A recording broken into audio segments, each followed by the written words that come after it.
Tell me where you're from. Perth, Australia. What brought you here to Arkansas? Had issues with my jaw my whole life, and just getting progressively worse over the years, and no one seems to be able to help me where I'm from. What were your symptoms? What was going on? Since the initial trauma when I was about 12, this side has always been really clunky. Sometimes it would lock open. If I opened my mouth too wide, my whole jaw would lock open. On the right side? On the right side. And that went on for years. And then after the car accident, it just feels like there's gravel in the joint here. On the left side? Yeah, and it gets pressure, and I have to like sort of kind of push and... Yeah, all the time. Okay. I had a splint made because they thought the pain was coming from grinding. Mm-hmm. So the dentist made me a splint to wear at night. You had a series of what we call macro traumas. Yeah. Serious blows. Dentists don't think about blows like physical trauma. You think they would, but we're tooth guys. We think gum, teeth, and we have all these theories about how the way the teeth come together damages your TMJ. Well, that's partly true, mildly so. There's basically the disc, the soft tissue disc, the cartilage that separates the skull bone from the jawbone. It's like a pancake. And there's an outer half and an inner half. The outer half gets torn by bites being off readily. The inner half doesn't. The inner half gets torn by blows, like the car wreck or the horse riding accident where you hit your head, right? You fell and hit the ground. Those are the types of things that damage the medial pulp. And that's when things start going awry. So had anyone ever bothered imaging your joints? Never.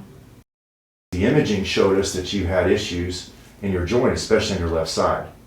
Your right side's damaged, but not terribly bad. The bone looks pretty good. Your left side, though, the bone doesn't look so good. No. It looks like, I hope I'm wrong, but it could be that it's part of it's dying, which that happens all the time in orthopedic problems, like with hips and knees. It can happen.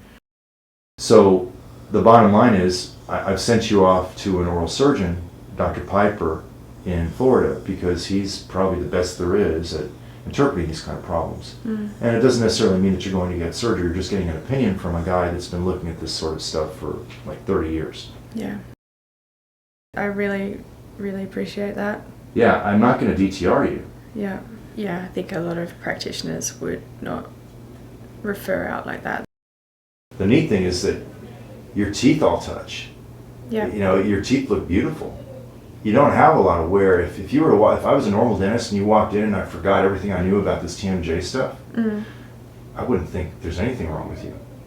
And your face isn't really asymmetrical.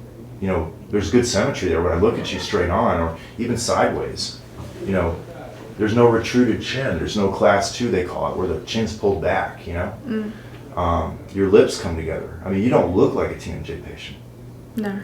So that's the thing. Your body's done this really amazing adaptation to what's going on. But I think it's to the point where it can't adapt anymore. Probably 500 million or so people out there have issues like this. And I think nature takes care of itself most of the time.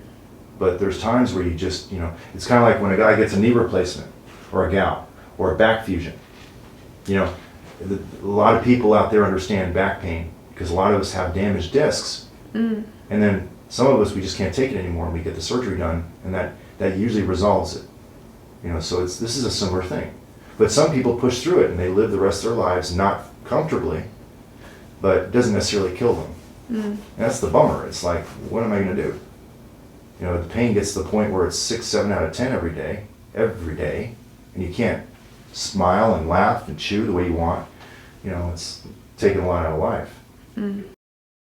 That's why we do the imaging. That's why we do the CT, the MRI. That's why we pull out the T-scan to study the occlusion. That's why we pull out the EMG to study the muscle. That's why we pull out the JVA to study what's going on throughout the full range of motion with cartilage. That's why we have you switch with ice wire. There is relevance there. And you were cold sensitive. Very. Yeah, that's because you're banging your back teeth too much. It's only the back teeth that are cold sensitive. Only? Yeah. Yeah, interesting. Are you glad you came? Yeah. Even though, a long ways to come, but at least you got a diagnosis, right? Well, who knows how long it would have been before they picked this up. Or if. Yeah. Could have ended up with really big problems further down the track.